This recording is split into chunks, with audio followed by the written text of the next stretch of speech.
on the ground that the Enforcement Directorate has filed SLP, Special Leave Petition, before the Honorable Supreme Court, and with prayers which are almost identical to that of the present application. Stop. The Honorable Supreme Court is in session of the matter. Paragraph in view of the above, comma. The matter is adjourned. বুধবার হাইকোর্টে লজ্জাজনক হার, বৃহস্পতিবার supreme কোর্টে কি জেলে যাবেন মমতা বন্দ্যোপাধ্যায়? বাংলার অধিকাংশ মানুষের, গোটা ভারতবর্ষের অধিকাংশ মানুষের এখন একটাই প্রশ্ন, যে পশ্চিমবঙ্গের মুখ্যমন্ত্রী মমতা বন্দ্যোপাধ্যায় ভোটের আগে জেলে যাবে কিনা। একটাই প্রশ্ন, মমতা জেলে যাবে কিনা। যেভাবে তিনি সংবিধানের নামে শপথ নিয়ে রাজ্যের মুখ্যমন্ত্রী হয়ে একটা সাংবিধানিক সংস্থার রেড চলাকালীন ঢুকে বললেন দলবল নিয়ে, এবং সেখানে বাধা দিলেন, সেই রেডে বাজেয়াপ্ত করা ফাইল, নথি, ল্যাপটপ, মোবাইল রীতিমতো ডাকাতি করে নিয়ে চলে এলেন। তারপরেও যদি মমতা বন্দ্যোপাধ্যায়ের জেল না হয়, তাহলে গোটা ভারতবর্ষের কাছে এটা একটা বাজে বার্তা যাবে। শুধু মমতা বন্দ্যোপাধ্যায় নয়, তার সঙ্গে আরো 3 IPS এবং বিশেষ করে কলকাতার পুলিশ কমিশনার মনোজ বার্মা এবং রাজ্যের ডিজি রাজীব কুমার, তাদেরকেও এই মামলায় অ্যাটাচ করেছে ইডি। সুপ্রিম কোর্টে তাদের বিরুদ্ধে মামলা হবে। যে মমতা বন্দ্যোপাধ্যায়ের কথা শুনে Manoj Verma IPS, DG Rajeev Kumar IPS, তারা কিভাবে ইডি আধিকারিকদের কাছ থেকে বাজেয়াপ্ত করা রেড চলাকালীন বাজেয়াপ্ত করা নথি ছিনিয়ে নিয়ে চলে এসে মমতা বন্দ্যোপাধ্যায়ের গাড়িতে তুলে দিলেন। কলকাতা হাইকোর্টে আজকে কি হলো আপনারা সবাই জেনে গেছেন। আমাদের প্রথম প্রতিবেদনে আমি আপনাদের দেখিয়েও দিয়েছি যে কলকাতা হাইকোর্টে কিভাবে 2টি মামলাতেই লজ্জাজনক হার হয়েছে তৃণমূল কংগ্রেসের। দুগালির চুনকালি মাখিয়ে তৃণমূল কংগ্রেসকে হাইকোর্ট থেকে বার করে সুপ্রিম কোর্টে পাঠিয়ে দিয়েছেন কলকাতা হাইকোর্টের বিচারপতি শুভ্রা ঘোষ। দেখেছেন আপনারা কি হয়েছে সেখানে। 2টো মামলা, তৃণমূলের যে মামলা ছিল ইডির বিরুদ্ধে, যে তাদের সমস্ত রকম জিনিসপত্র, পলিটিক্যাল জিনিসপত্র ইডি নিয়ে নিয়েছে, সেগুলোকে সংরক্ষণ করা হোক, প্রকাশ্যে যাতে না আসে সেজন্য মামলা ছিল। ইডির তরফ থেকে জানানো হলো, পরিষ্কার জানিয়ে দিয়েছে যে কোনো কিছুই ইডির তরফ থেকে বাজেয়াপ্ত করা হয়নি। যা যা বাজেয়াপ্ত করবো বলে মনে করেছিল ইডি, সবটাই মমতা বন্দ্যোপাধ্যায় তুলে নিয়ে চলে এসেছেন। তাই তৃণমূল কংগ্রেসের যে মামলা, সেটা আজকে পত্রপাঠ খারিজ হয়ে গেছে কলকাতা হাইকোর্টে বিচারপতি শুভ্রা ঘোষের এজলাসে।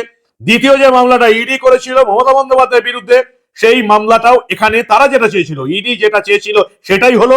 কলকাতা হাইকোর্টে মুলতবি হয়ে গেল এই মামলা। আগামীকাল বৃহস্পতিবার, গুরুবার সুপ্রিম কোর্টে শুনানি হবে।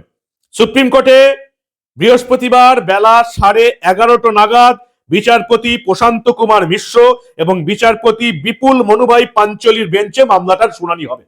কলকাতা হাইকোর্টে যেভাবে ল্যাজে গোবরে হয়ে গেল তৃণমূল কংগ্রেস, 2 কানে কানমোলা দিয়ে কলকাতা হাইকোর্ট ছেড়ে দিল, সুপ্রিম কোর্টে কি হয় একবার দেখুন। কারণ সুপ্রিম কোর্টে এই মামলাটা বড় রকমের একটা দৃষ্টান্তমূলক শাস্তির ব্যবস্থা হতেই হবে, নাহলে দেশের আইন কানুন সংবিধান বিপদে পড়ে যাবে। যেভাবে রাজ্যের সাংবিধানিক পদ কে কাজে লাগিয়ে, মুখ্যমন্ত্রীর চেয়ারকে কাজে লাগিয়ে ইডি রেড চলাকালীন মুখ্যমন্ত্রী মমতা বন্দ্যোপাধ্যায় মনোজ বার্মা, রাজীব কুমারের মতন IPSদের নিয়ে বিশাল পুলিশ বাহিনী নিয়ে গিয়ে রেডে বাধা দিলেন, বাজেয়াপ্ত করা ফাইলপত্র রীতিমতো ডাকাতি করে নিয়ে চলে এলেন। তাতে এই কাণ্ডের পরেও যদি মমতা বন্দ্যোপাধ্যায়ের কোনো শাস্তি না হয়, তাহলে দেশের আইন কানুন বলে কিছু থাকবে না, সংবিধান বলে কিছু থাকবে না। এরপর ইডি CBI শুধুমাত্র পশ্চিমবঙ্গে কেন, গোটা দেশে কোথাও রেড করতে পারবে না। নেতারা গিয়ে বাধা দেবে, ছিনতাই ফিনতাই করে নিয়ে চলে আসবে।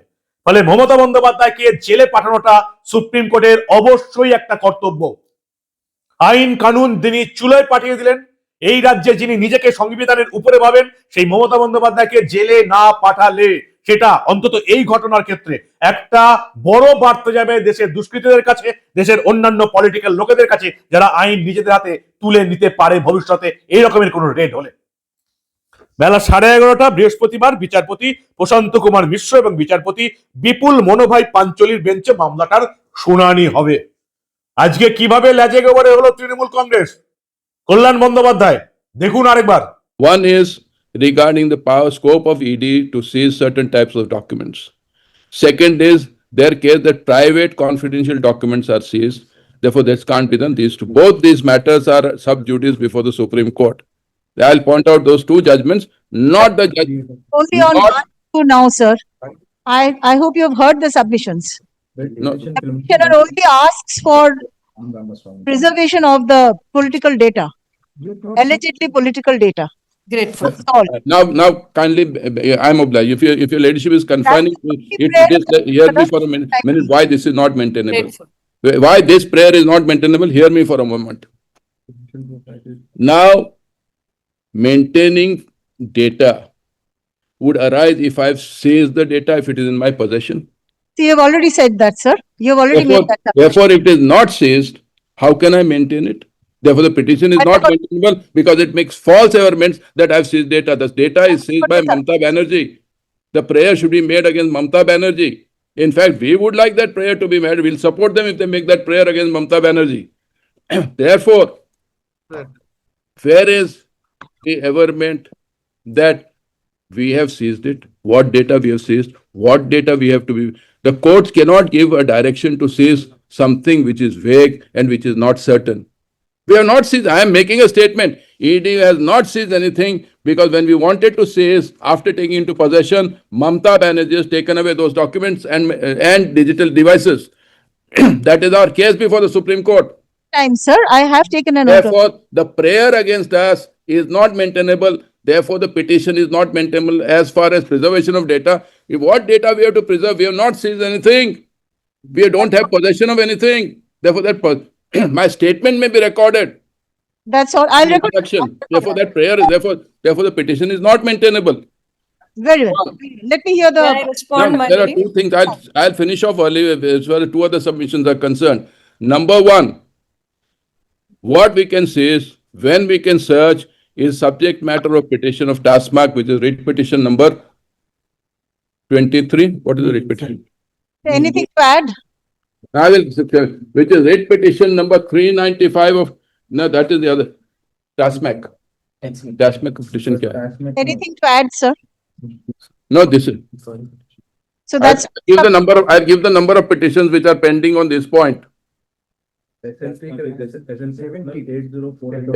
criminal 80448 of and 8049 of 2025. This is TASMAC regarding the power and scope of ED to seize and search documents. That is 80. Then as far as Supreme Court guidelines for search and seizure of digital devices pending before the Supreme Court, may I give the case numbers? Foundation of Medical Professionals versus Union of India, writ petition criminal 395 of 22. Then Amazon Sellers Services Private Limited versus Directorate of Enforcement, writ petition civil 1081 of 22. TPK NewsClick Private Limited versus Union of India, writ petition criminal 679 of 23. Future Gaming and Hotel Services Private Limited versus Directorate of Information, writ petition criminal 515 of 24. I'll give a list. View Now Infotech Private Limited versus ED, writ petition criminal 63 of 25. State of Tamil Nadu versus Director of Enforcement, special criminal number, SLT criminal number 7958 of 25. And the last one is the TASMAC. So all these matters in the Supreme Court are seized with the powers of ED to seize documents, including private documents. This matter is live and kicking before the Supreme Court.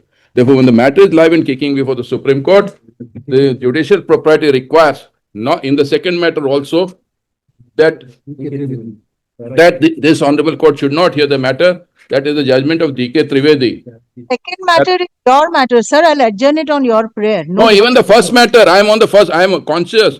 Second matter also, all these judgments and all this I'm citing with respect to the second matter. First matter is our own petition. First matter is no longer on merits now. They are requesting a very limited direction. So let me hear, sir. Let me hear No, the. no, let me, Just তোদের now, হাত জোর yes. করছি ভাই yes. তোদের হাত central গভর্নমেন্টকে হাত জোর Outside the court, হাত জোর। Not but I am submitting only that hearing of the petition 2 is also commenced. That's I am saying submitting. Initially I have said if item 2 hearing has been commenced. I am nothing I am saying. Then the map because of the paucity of time matter is adjourned. That's not. No, I am just suggesting. I am just suggesting. I am just suggesting. Item 2, Trinamool Congress is not a party, is appearing for whom in item number 2. This is very important why I am saying. Why I am He saying? has no locus. He is appearing for whom? You are appearing for whom, Mr. Bandyopadhyay? You are appearing for Has whom? been given by the ED to the court, to this court. This is No, not- that's right. Matlab, this is allegation. There That is no locus. Trinamool Congress is not a party. aforesaid fact is also evident from the order. Why is he allowed to even argue? What is this? Yes, what is this? I should ask you. I should ask you. The court has said the matter is being adjourned. How can you argue even if you are not a party? How can you argue even if you are not a party?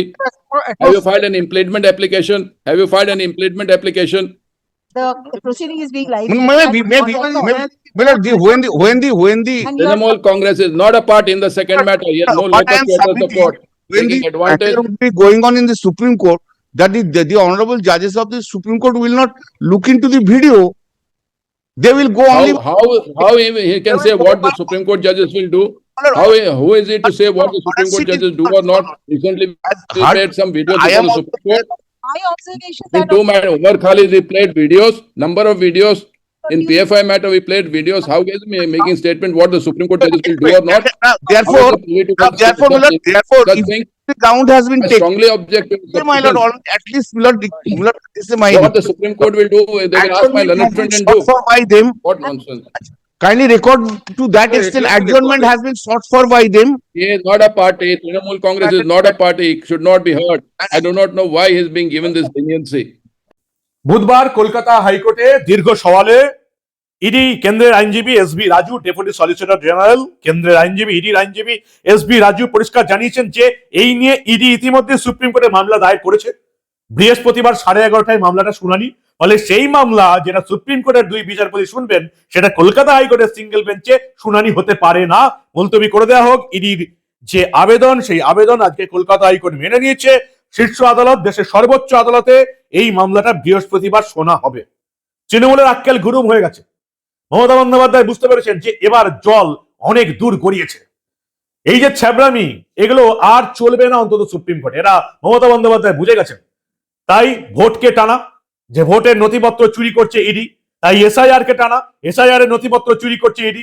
আজকে ED Kolkata হাইকোর্টে পরিষ্কার জানিয়ে দিয়েছে। তাহলে তৃণমূলের এই আবেদনে মুখ্যমন্ত্রী মমতা বন্দ্যোপাধ্যায়, নির্বাচন কমিশন দুটোকেই অ্যাটাচ করা উচিত ছিল, যেটা তৃণমূল কংগ্রেস করেনি। সব জায়গায় কি আর ছ্যাবলামি চলে? কি বললেন কল্যাণ বন্দ্যোপাধ্যায় এই কলকাতা হাইকোর্টে এই মামলা হেরে যাবার পরে? সেটাও দেখুন আপনারা। ইডি সাবমিশন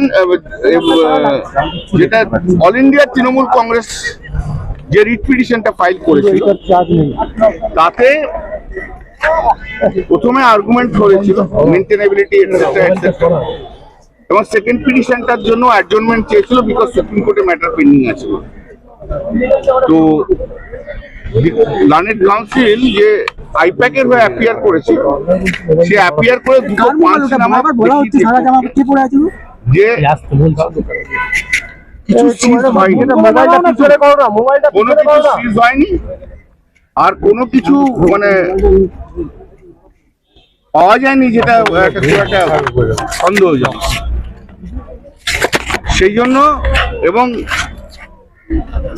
ইডির যে council additional solicitor general mister Raju during course of his submission এটাও বলেছে যে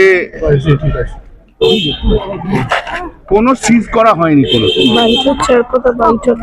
তাই জন্য জজ সাহেব রিট পিটিশন ডিসপোজ অফ করে দিলেন অন দেয়ার টার্মস, যে কোনো কিছু সিজ হয়নি বলে। মানে তৃণমূল কংগ্রেসের আবেদনটি। সেকেন্ড রিট পিটিশনটা হচ্ছে ইডি যেটা ফাইল করেছিল, যেটাতে আমি অ্যাপিয়ার করেছিলাম মমতা ব্যানার্জির হয়ে। Mamata Banerjee as chairperson of all India Trinamool Congress, not chief minister of West Bengal. সেই মামলাটা ইডি টাইম চেয়েছে যে বিকজ ওরা সুপ্রিম কোর্টে ম্যাটার পেন্ডিং আছে, সুপ্রিম কোর্টে ম্যাটার পেন্ডিং থাকতে রয়েছে, অতএব তুমি মামলা এখন অ্যাডজন করে দাও। কলকাতা হাইকোর্টে তৃণমূলের লজ্জাজনক হার, দু কান মূলে ছেড়ে দিয়েছে হাইকোর্ট। আগামীকাল বৃহস্পতিবার বেলা 11:30টায় ভারতবর্ষের অধিকাংশ মানুষের, বিশেষ করে যারা খবর ভালোবাসেন বা খবর পছন্দ করেন, কোথায় কি হচ্ছে সেগুলো নজর রাখেন, তাদের নজর দৃষ্টি থাকবে সুপ্রিম কোর্টে বেলা 11:30 নাগাদ বিচারপতি প্রশান্ত কুমার মিশ্রা এবং বিচারপতি বিপুল মনুভাই পাঞ্চলির বেঞ্চে। কি হয় এই বেঞ্চে, কি রায় দেয় সুপ্রিম কোর্ট? ইডি এবং দেশের স্বরাষ্ট্র দপ্তর, অমিত শাহ দপ্তর যে এবারে আর মমতা বন্দ্যোপাধ্যায়কে ছেড়ে দেবে না, সেটা এবার কিন্তু পরিষ্কার। তাই আজকে কলকাতা হাইকোর্টে ইডির আইনজীবী, তৃণমূল কংগ্রেসের আইনজীবী, মমতা বন্দ্যোপাধ্যায়ের আইনজীবী এবং রাজ্য সরকারের আইনজীবীকে একেবারে ঘোল খাইয়ে দিয়েছেন। এই মামলাটা এখন আর খুব একটা সামান্য মামলা নেই, কারণ আপনারা জানেন এই রাজ্যে বঙ্গ বিজেপির বিরুদ্ধে সিপিএম এবং তৃণমূল একসঙ্গে সেটিং তত্ত্বের অবতারণা করে, এবং যে সিপিএম এর যে ন্যারেটিভ, সেটা এই বিজেপির অনেকেই এখনো খেয়ে বসে আছে। ফলে সেই ন্যারেটিভ যদি দূর করতে হয়, তাহলে যেমন লিপস অ্যান্ড বাউন্স কাণ্ডে, পিএমএলএ কাণ্ডে, প্রিভেনশন অফ মানি লন্ডারিং অ্যাক্টে যেমন লিপস অ্যান্ড বাউন্সের 150 কোটি টাকার সম্পত্তি বাজেয়াপ্ত হওয়ার পরে অভিষেক বন্দ্যোপাধ্যায়কে গ্রেপ্তার করা উচিত ছিল, তেমনি ইডি রেডে বাধা দিয়ে এত বড় ভয়ঙ্করতম অপরাধ করার পরেও মমতা বন্দ্যোপাধ্যায়কে জেলে পাঠানো উচিত। এবার যদি মমতা বন্দ্যোপাধ্যায়ের বিরুদ্ধে এই রকমের কোনো ব্যবস্থা নেওয়া না হতো, তাহলে আবার ওই সেটিং তত্ত্ব চালু হয়ে যেত, শুরু হয়ে যেত ঠিক ভোটের আগে। ফলে ইডি এবং স্বরাষ্ট্র দপ্তর এবার কিন্তু একেবারে তৎপর, মমতা বন্দ্যোপাধ্যায়কে জেলে পাঠাতেই হবে। যে ভয়ঙ্কর মারাত্মক অপরাধ বাংলার মুখ্যমন্ত্রী করেছেন তার কোনো মাপ নেই। ইডি রেডে ঢুকে গিয়ে বাধা দিয়েছেন, বাজেয়াপ্ত করা ফাইল পুলিশ দিয়ে ডাকাতি করে নিয়ে চলে এসেছেন। মিনিমাম 2 বছরের জেল হওয়া উচিত মমতা বন্দ্যোপাধ্যায়ের। কি হবে? মমতা বন্দ্যোপাধ্যায় কি জেলে যাবেন? সুপ্রিম কোর্ট কি এই রকমের রায় দেবে, নাকি এই বাংলার অধিকাংশ মামলার ক্ষেত্রে সুপ্রিম কোর্টকে গত 3-4 বছর ধরে, যেমন ডিএ মামলা, আরজি করের মামলা, শিক্ষক নিয়োগ দুর্নীতির মামলা, যেভাবে সুপ্রিম কোর্টকে আমরা অন্ধ ধৃতরাষ্ট্র হয়ে থাকতে দেখেছি, সেরকমটাই হবে? বৃহস্পতিবার সেই প্রশ্নের উত্তর আপনারা পেয়ে যাবেন। আমাদেরও নজর থাকবে সুপ্রিম কোর্টের দিকে, যে সুপ্রিম কোর্ট মমতা বন্দ্যোপাধ্যায়কে জেলে পাঠায় কিনা, নাকি এই বাংলার অধিকাংশ মামলার মতন অন্ধ ধৃতরাষ্ট্র সেজে সুপ্রিম কোর্ট বসে থাকে কিনা, সেদিকে আমাদের নজর থাকবে। আপনারা কি বলেন, কি হতে পারে? আপনাদের মূল্যবান এবং গুরুত্বপূর্ণ মতামত জানান দা নিউজ বাংলার কমেন্ট সেকশনে। দেখতে থাকুন দা নিউজ বাংলা। আমরা আবার কয়লা পাচার কাণ্ড, ইডি রেড, মমতা বন্দ্যোপাধ্যায়ের জেল হয় কি হবে না, তার জন্য আমাদের হাইকোর্টে যেমন নজর ছিল, তেমনি বৃহস্পতিবার সুপ্রিম কোর্টের দিকে আমাদের নজর থাকবে। আমরা এই কেসে এই ধরনের অনেক ঘটনায় চেপে রাখতে দেব না।